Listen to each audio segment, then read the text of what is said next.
Voilà, on a cette page d'Évangile qui est belle, hein? On peut retenir, c'est facile, c'est Jean au chapitre 4, Jean 4, hein, la Samaritaine. Et c'est une histoire, il me semble que je lisais l'Évangile et c'était facile à imaginer. Je ne sais pas pour vous, il me semble que plus on lisait l'Évangile et je voyais presque les images.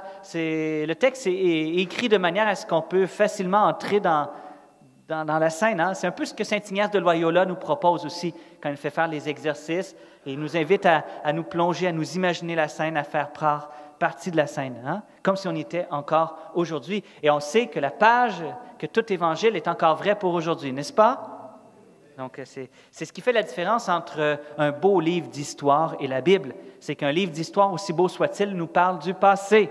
Tandis que dans la Bible, oui, il y a des histoires qui viennent de l'histoire de Jésus, il y a 2000 ans, mais ils nous concernent aujourd'hui parce que ces paroles sont esprit et elles sont vie. Amen ou pas amen? Bon, voilà. Et la preuve, c'est que ça nous transforme. Un livre d'histoire, ça nous fait des belles réflexions, mais la parole de Dieu transforme notre être profond. Alléluia. Non, pardon, c'est le carême. J'ai du mal avec les... Maranatha. Au carême, ceux qui ne savent pas, habituellement, on ne dit pas Alléluia, mais bon, voilà. Donc, cette belle histoire nous parle de la rencontre entre deux personnes, entre la Samaritaine, cette femme, et Jésus, entre le cœur du Christ et le cœur de cette femme. Entre deux désirs, le désir de Dieu. Dieu désire nous sauver, car Dieu, Jean 3, 36, Jean 3, 16, car Dieu a tant aimé le monde. Les lois, ils la connaissent par cœur. Tu veux la dire dans le micro?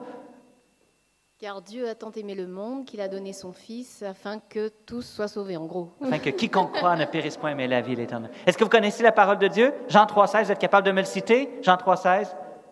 Oui,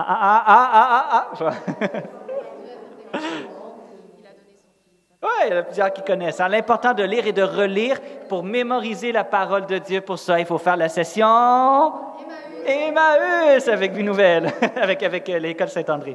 Voilà, fini la pub. Voilà, donc... voilà. Donc, la rencontre, une rencontre personnelle entre deux personnes. Dieu, Jésus-Christ, qui est une vraie personne, pas un personnage.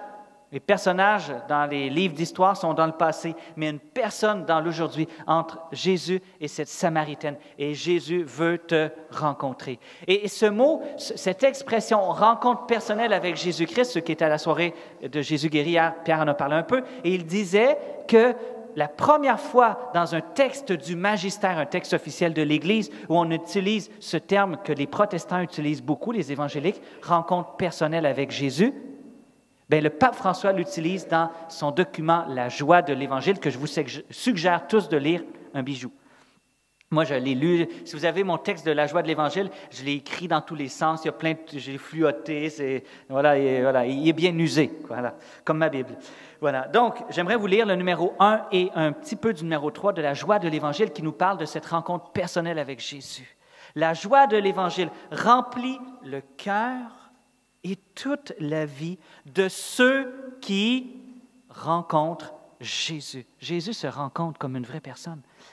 Ceux qui se laissent sauver par lui sont libérés du péché, wow, de la tristesse, du vide intérieur, de l'isolement. Avec Jésus-Christ, la joie naît et renaît toujours.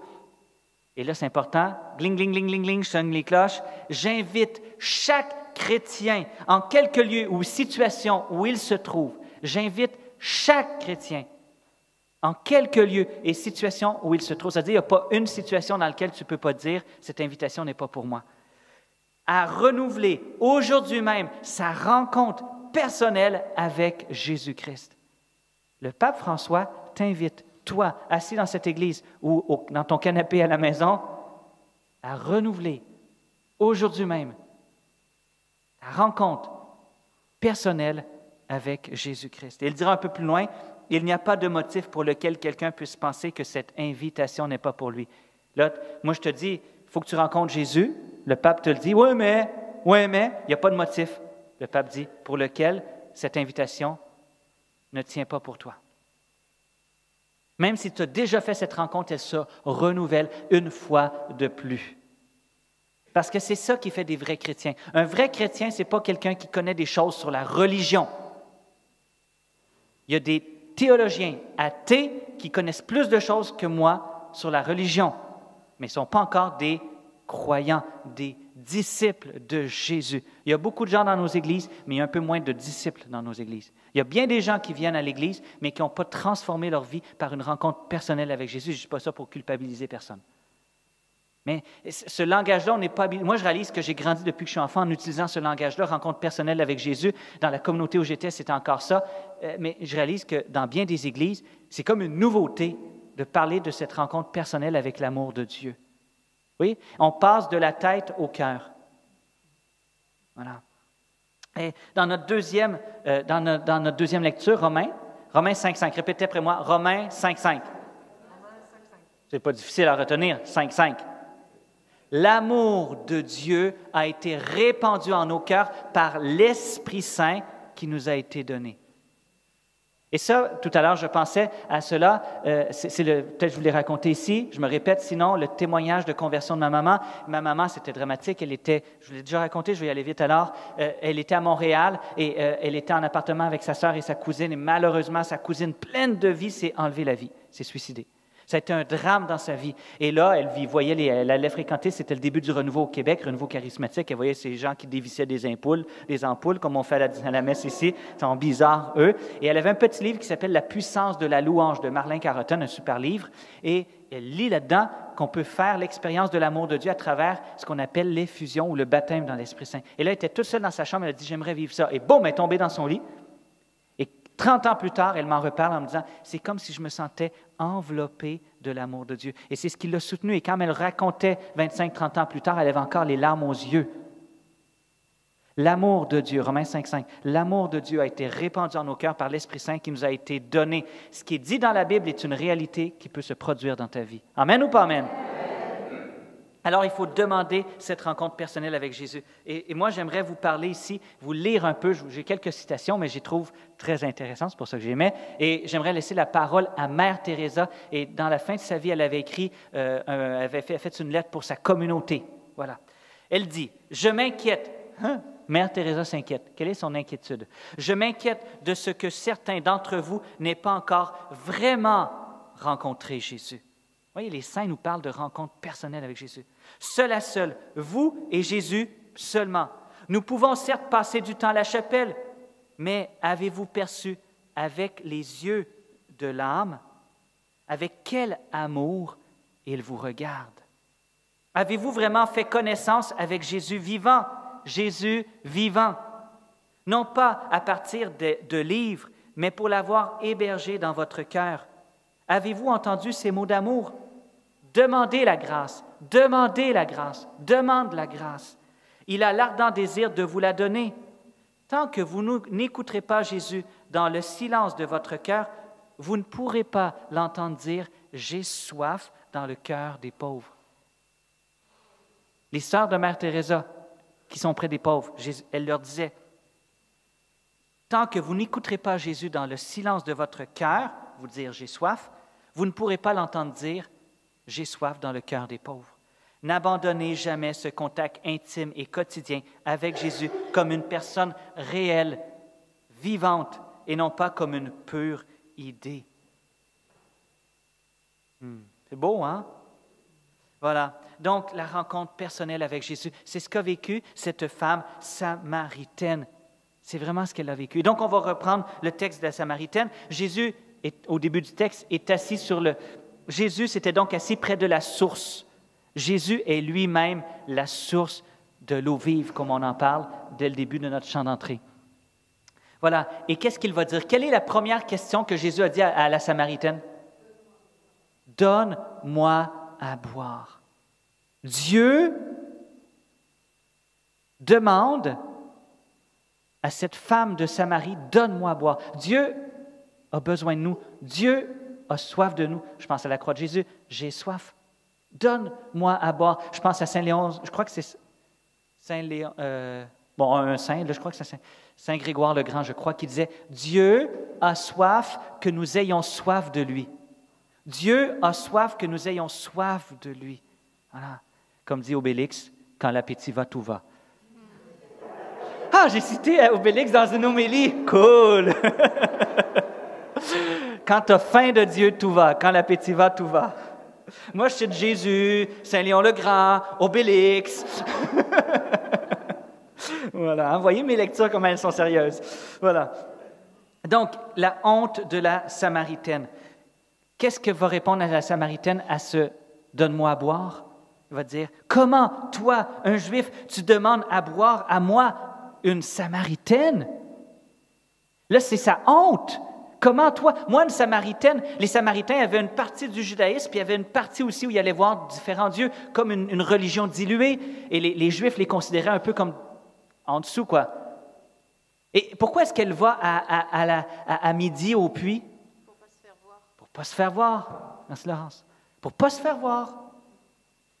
Parce que c'est le moment où il fait le plus chaud. Personne ne va au puits. Elle a honte. Elle a eu 5 maris. Et celle qu'elle est là, elle n'est même pas mariée avec, c'est son 6e. Probablement que tout le monde le connaît dans la ville. Elle a peut-être, là j'extrapole, elle a peut-être honte. Et Jésus lui dit, donne-moi à boire. Comme la Vierge va apparaître à Bernadette de Lourdes, que toute dans son village, on l'appelait la petite merdeuse, désolé, mais c'était ça. On ne la regardait même pas. Et la Sainte Vierge la vouvoie. Me feriez-vous la grâce de venir ici pendant 15 jours? Jésus dit, c'est ça le ciel. Jésus dit à la Samaritaine, c'est l'amour dans le ciel. Jésus dit à la Samaritaine, donne-moi à boire. J'ai besoin de toi. Peu importe ton regard sur toi-même, peu importe ta honte, peu importe tes blocages à mon amour, j'ai soif de toi. Et Mère Teresa disait que quand Jésus dit « j'ai soif » à la croix, c'est beaucoup plus que s'il disait « je t'aime ». Dire « j'ai soif », il y a quelque chose de plus profond qui va plus loin, de plus intérieur, j'ai soif. Et Jésus ne voulait pas du coca. Il voulait ton cœur. Jésus a soif de ta foi. Jésus a soif de ton amour. Dieu a soif que nous ayons soif de lui.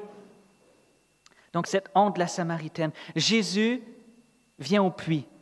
Le puits, c'est le puits de Jacob. Qu'est-ce qui s'est passé avec Jacob au puits? Est-ce qu'il y en a qui le savent? Dans l'Ancien Testament, en Genèse, moi je l'ai noté avant, j'ai une petite avance sur vous, j'ai préparé l'homélie. Genèse 29. Non, c'est pas là qu'il s'est battu.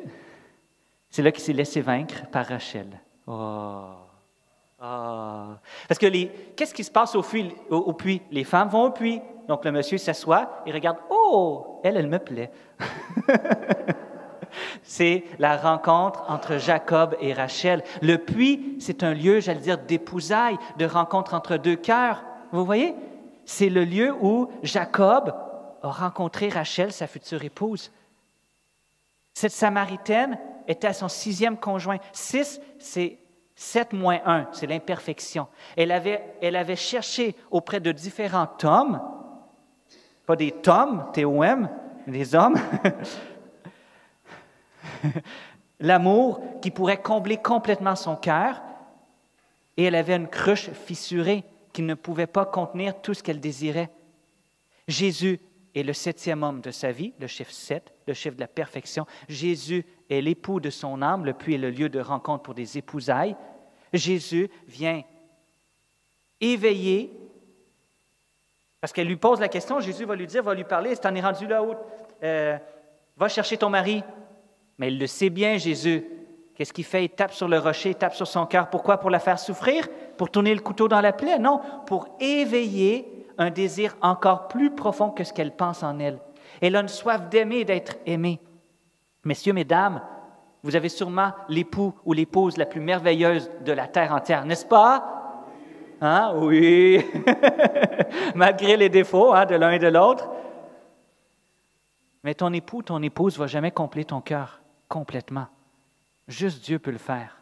Et si tu penses que ton époux, ton épouse peut combler ton cœur parfaitement, une fois que tu auras terminé avec lui ou avec elle, il va juste rester un paquet d'os. Parce que ta soif est plus grande. Parce que ta soif, elle est plus grande. Parce que ta soif, elle est faite pour Dieu. Et je crois que l'amour de Dieu passe à travers cet amour conjugal. Et en même temps, juste Dieu peut combler parfaitement ton cœur. Amen? Ouf! Voilà. Jésus est l'époux de son cœur. Et ce n'est pas juste pour les petites religieuses. C'est pour chacun d'entre nous. Voilà. Pourquoi on est... j'ai une petite parenthèse. Des fois, le mot épousaille, en relation avec Jésus, on a l'impression que pour les hommes, je ne veux pas que Jésus soit mon époux, hein? Mais en fait, c'est que sur la terre, l'amour le plus grand entre un être humain, c'est cette amitié entre un homme et une femme dans le mariage. C'est l'amour le plus grand sur la terre. Et Dieu utilise, les mystiques et beaucoup de pages de la Bible utilisent cette image de épousailles pour parler de la relation entre Dieu et un homme, parce que la relation avec Dieu, entre Dieu et l'être humain, dépasse nos concepts, mais on doit quand même utiliser des concepts qu'on a sur la terre. Et c'est pourquoi les mystiques ont beaucoup utilisé, pour la relation avec Dieu, ce concept d'épousailles. Mais ce n'est pas la même chose avec Dieu, ça dépasse. Vous voyez? Bon, je reviens. La femme, qu'est-ce qu'elle fait à la fin? Elle a rencontré une nouvelle source qui la comble, elle découvre un nouvel amour qui la comble, qui ouvre des nouvelles perspectives dans sa vie.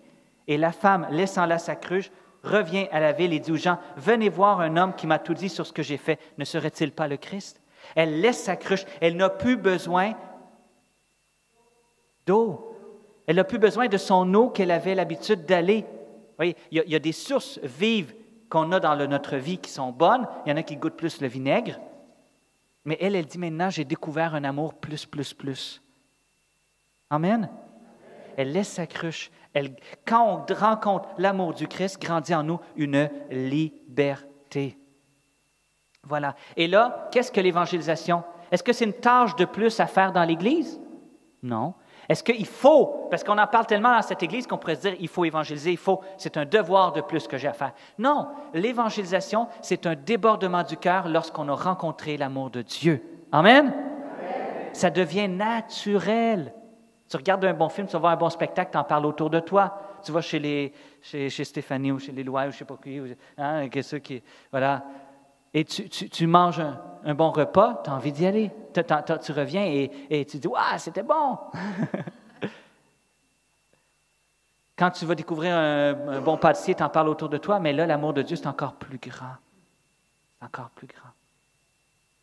Voilà, j'aimerais vous lire et conclure un peu avec ça, aussi avec la joie de l'Évangile, toujours le pape François qui nous dit « La première motivation pour l'évangélisation, la première motivation. Quelle est la première motivation? Et l'amour de Jésus que nous avons reçu, l'expérience d'être sauvés par lui qui nous pousse à l'aimer toujours plus. Mais quel est cet amour qui ne ressent pas la nécessité de parler de l'être aimé, de le montrer, de le faire connaître?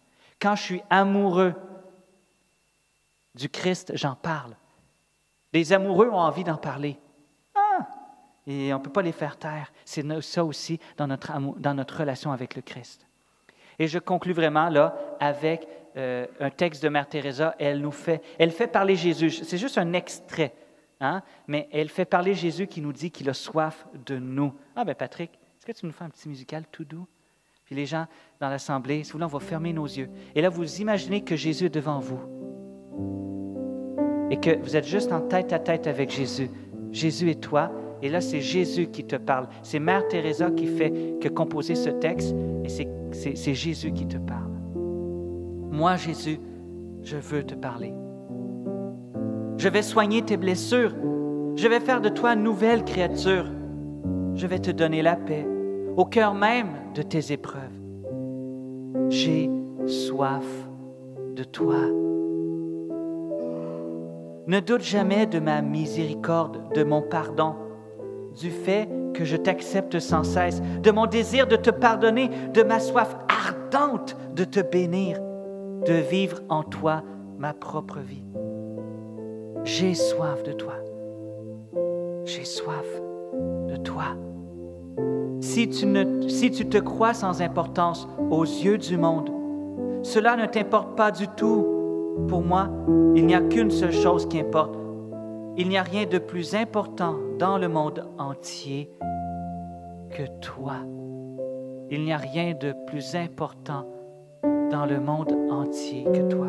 J'ai soif de toi. Ouvre-toi, moi. Ouvre-moi ton cœur. Viens à moi et aie soif de moi. Donne-moi ta vie en cet instant et je vais te prouver combien tu es importante à mon cœur. J'ai soif de toi.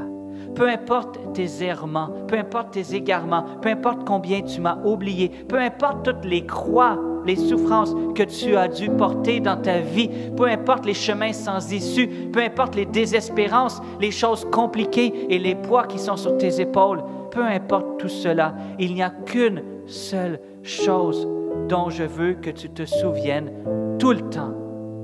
Une seule chose qui ne changera jamais. J'ai soif de toi tel que tu es. J'ai tellement soif de toi qu'à la croix, je l'ai dit, au cœur de ma souffrance. Pour toi, j'ai dit, j'ai soif. Tu n'as pas besoin de changer pour croire en mon amour, parce que c'est de croire en mon amour qui va te changer. Tu n'as pas besoin de changer pour croire en mon amour, parce que c'est de croire en mon amour qui va te transformer. Tu crois que c'est dur à croire? C'est dur à croire pour toi? Tu m'as oublié et maintenant, je te cherche. Le premier, à chaque instant de ta vie, me tenant debout à la porte de ton cœur et frappant. Vas-tu m'ouvrir?